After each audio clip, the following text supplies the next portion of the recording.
ke shpejt në përvëndit tuaja. Atere, Sa teme shiko. bukur është kjo që do të transmetojmë tani? Sa teme bukur është kjo? Sa e bukur vërtet. Jemi përballë një fakti të tillë. Zotëria është mësues muzike. 76 vjeçar. Në pension tashmë. Në Durrës. Po, gjithë jetën ka kontribuar për komunitetin, duke dhënë mësim. Profesor por jo Dalipi, vetëm. Dalip Gjergji. Po. Në fshatin Rad. Sot, Në Rad. Nëse nuk e dini, është kur shkon për të gjiri Lalzit në Rad. Po. Ashtu në afër fare. sot kërkon që ta ofroj atë çka i di në Brezin e Ri, duke mësuar një vegën muzike, pak dram, valle, koreografi të ndryshme etj etj. Dhe këtë do ta bëj falas, pa asnjë lloj pagese. Ama falas do ta bëj kjo. Falas do ta bëj. Falas, e. Ne kemi gjithë. Zoti Dalip. E vetë gjë që kërkon në fakt është një ambient. Shkolla e fshatit atje t'ja vën dispozicion për të mbledh të rinj, të rejat, që t'ju japi leksione Shkolla e muzike, Radës. muzike, kështu leksione valle, apo dikujt drama, apo dikujt çfarë tjetër. Ka bërë dhe një shoqat për të ruajtur këto vlera, këto tradita etj etj. Takojmë drejtorin e shkollës, e pa, nuk s'kom vend këtu, shifni gjë ju vend këtu hapësirë këtu. Do kemi klasë. Ndërkohë, Zoti Mehmeti, Ndërqim Mehmeti, eksperti ju sqaron, po ja them tani për ta kuptuar.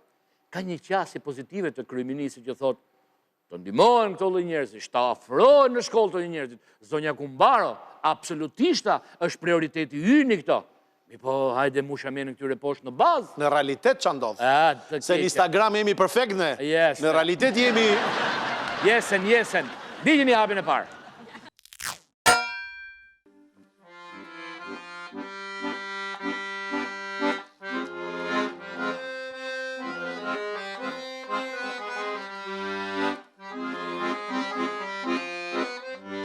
Shumë pak kilometra larg qytetit të Durrësit ndodhet fshati Rad. Aty kemi takuar një person të jashtëzakonshëm. Është 76 vjeç, por ka gjithë energjin për të vazhduar me pasionin e tij për artin. Zoti Dalip as që ka ndërmend të qëndrojë në shtëpi duke shijuar vitet e pensionit. Përkundrazi, ai kërkon që deri në fund të kontribuojë me gjithë çfarë ai di dhe mund të bëjë në drejtim të muzikës, valleve, dramatizimit e më gjerë. Kam mbaruar artet dhe kam punu 40 vjetë si mësues i arteve, edhe në këtë nënveçare këtu zonë, pra edhe Radë, fshati, edhe në zonë e Manzës, ke gjimnazi atje. Të gjitha angazhime që kam pasur janë përkushtu me shumë pasion. Kam 10 vjetë që kam dalë në pension, duke pat parasysh edhe që kam përjetu shumë keq, të rënje drastike për aktivitet kulturore, me nismen e disa profesorëve, intelektualve, bisedova dhe me biznesmen, edhe mora nismen për të kriju shoqatën kulturore tradita folk. Derisa të jem gjallë, të aftësitë që më ka dhënë Zoti, për gjithë ta që përmendem, mos i përmend mësë është një ego e të gjithë të, mos i qoj në varë burë. Pra duhet të zjedh një elementri për artin, sepse përdesë kam jetu në këtë fshat. Pse më së nxjerrni? Po thoni, duke shfrytëzuar një ambient të vogël në këtë shkollë nënveçare, ti shërbeni edhe shkollës apo jo? Patjetër. Edhe komunitetit. Nuk kam qëllim që unë të paguhem. Unë e kam pensionin, kam të ardhën e tjerë, nuk kam. Angazhoheni dhe kërkoni të jeni pranë komunitetit edhe në shkollë dhe jo vetëm falas, totalisht falas. Me sinqeritet me të madh.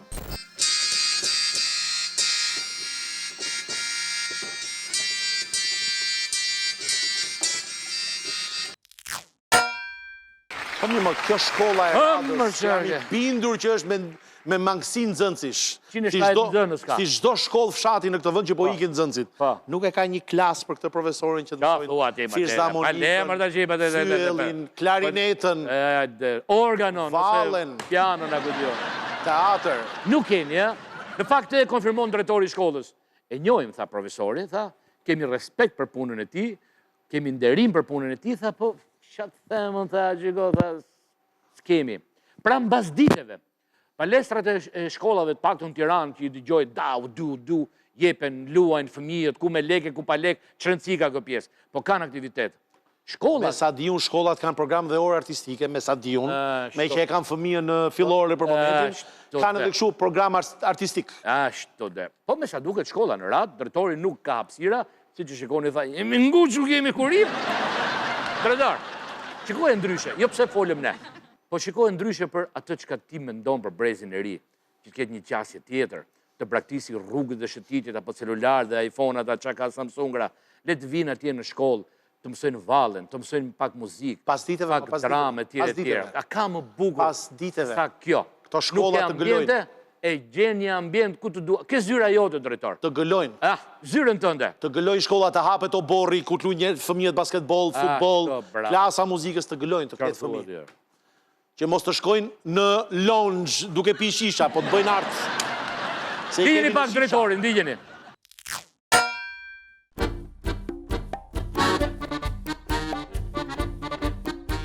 Bëhet fjalë pikërisht për këtë shkollën këtu, është një shkollë 9-vjeçare, e cila quhet Riza Shera. Do të takojmë në këto momente me drejtuesin e këtij institucioni arsimor.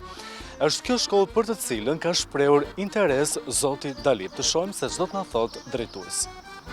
Nga ana e zotit Dalip Gjergji na është paraqitur një kërkesë verbale, jo me shkrim, lidhur me një mjedis të caktuar ku ai të mund të zhvillojë aktivitete artistike gjithmonë pas procesit mësimor, por duke marrë parasysh se shkolla nuk ka mjetet mjaftueshme, ku numri i klasave është shumë i kufizuar në raport.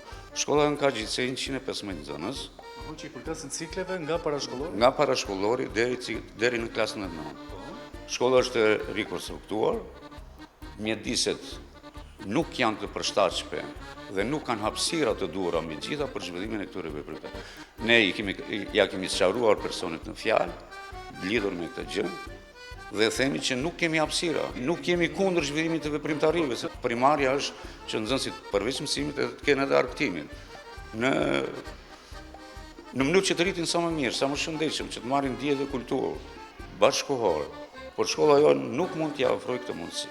Ka ardhur, ka pyetur fëmijët, nxënësit më saktë, lidhur me pëlqimet e tyre rreth veprimtarive artistike, nuk është ndaluar asnjëherë, madje është përkrahur, i është dhënë ndihma, janë bërë sqarrimet përkatëse, se ku që ndodhin probleme këtë zotëria nuk e di se çfarë kërkon më shumë. Ne s'kemi hapësira. Ai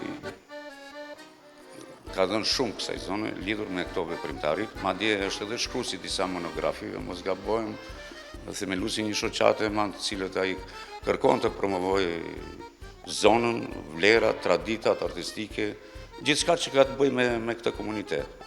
Dhe është sqaruar, ne nuk jemi kundër kësaj.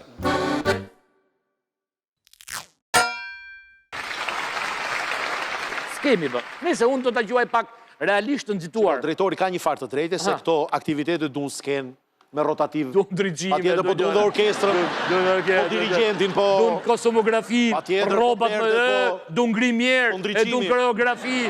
Çfarë duhet ti, kupton? Kto s'me ka teatri operës së baletit, ti ke shkolla e radhës. I ke drejtora. E megjithatë, e pursimove, tha Galileo. Shikoj edhe një herë këtë përgjigjen që dhe. Gjej një vend profesorit atje, jo se erdhi tek ne, po sepse është një model shumë i mirë për gjithë shkollat sot në Shqipëri. Për dhënë kontributin e tij një profesor, një mjeshtër në brezin e ri që ka të nevojshme më shumë se kur sot. Gjej një hapësirë. Sikur në të gjithë radhën një vajzë tjetë për piano, ju duhet t'ia jepni një klasë që ajo studioj. Vetëm një vetë me letjet. Në Japoni, e dini ju atë Japoni që s'ke ku ta kapësh. 15 vjetë sa mbaroj shkollën vajza, funksionon të linja e Hekurudhës vetëm për atë, e kemi treguar këto. Një lokomotiv dhe një vagon. Kur mbaroj të mesme që iku të lartën, u mbyll ajo linjë hekurudhore. Shiten për hekur. E shiten lokomotivën për skrap. Ta japoneze, ta që pa... Me demek. Zoti Mehmeti, kam një respekt jashtëzakonshëm, se di t'i ve pikat mbi. Ky është një model. Për te kësaj modelit pozitiv, ka një qasje kryeministrore dhe nga ministri i arsimit për ta implementuar, si thënë në Shqipë, për t'i mbështetur të gjithë të lloj njerëzish që kanë këtë lloj pasioni. Nuk është thënë që është në pension. Mund të jetë një mësues shkolle që do të bëjë një aktivitet pasdite, një kurs falas pa lekë për nxënësit dhe ku diun çfarë tjetër. Hapeni shkollën se i veni zinxhirin në orën 4 dhe kthehet shkolla si Hapeni shkollën, se keni bërë si PD-ja, hapeni. Mone mërjau. Po ka më bukur se fëmijë që vinë në shkollë jo vetëm paradite, me çanta, po vinë dhe masdite me violin, me daule, me gajde, me kështu, me mirë... Me qarë? Aja me lek, kur se Profesori, falas, ky thot me lek. Ky thot falas me Falas non. mi. A, pëse bëjnë mësusit vetë kurse me lek. A, ti sa mirë je dobet matematik, duhet vish në kursin ti pa tjetër. Ti sa mirë je dobet në gjuhë. A, të lutën? Varet sa dobet tje, 30.000 lekë ora dobet tje. Diljeni pak. Teksa jemi drejtuar për këtë kërkesë të Zotit Alip vetë institucioneve të larta të arsimit në Durrës, me shumë rëndësishtë dhe mendimi i ekspertit të arsimit, Zotit Ndritshim Mehmeti. Po të kemi parasysh vetë udhëzimin e kryeministrit në Berat, në vitin 2024, ai thoshte që janë të mirëpritur të gjithë mësuesit pensionistë të kontribuojnë për shkollën. Dhe ky është një rast ku kryeministri duhet të jetë i lumtur, që jo i kënaqur, po i lumtur, që një njeri vjen në mënyrë vullnetare dhe të derdhi gjithë përvojën e tij, që nuk është e pak. Të merret edhe me artin, me muzikën, po edhe me dramatizimin e tij, do t'i bënte një shërbim shumë të madh shkollës. Ministrja e Arsimit, zonja Kumbaro, tha që morëm programin pas shkolle, ose shkollat me ushqim, nuk ka rëndësi.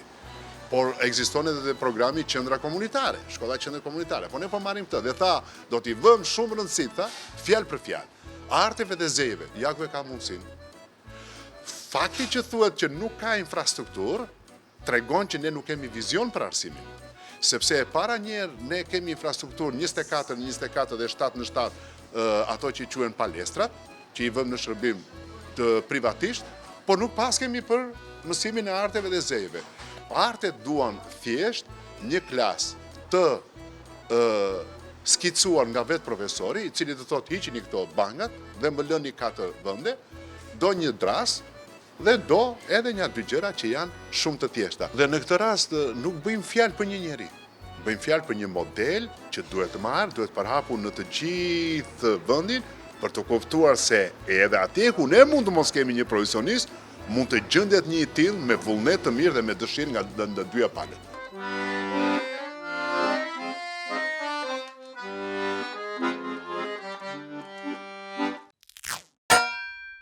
Në fakt, se kjo pjesa e këtyre kurseve që vetë mësuesit e shkollave që kanë për detyrë të mësojnë nxënësit u bëjnë masdite është gëlon sot në gjithë Shqipërinë. Po nuk mësojnë, nuk mësojnë. Nuk mësojnë. Vinë ka unë pas dite mësojnë. Brava. Po shpjegojmë non gjatë orës mësimit, shpjegoj. Se të bësh kurse me lekë nxënësit e tu që i ke për detyrë të shpjegoj gjatë orës mësimit, tetorarshit është të mërshme, është absurde. Paguajnë të shkretët prindër. Mjekësia falas, arsimi falas. Mos më fol. Qa kemi falas? Se kam dy, mos më fol. Gjitha falas i kam bodi. Natën e mirë përshëndetje që vimi nesër mbrëma. Nesër avasi. Nesër, triti. Flonza. Onza.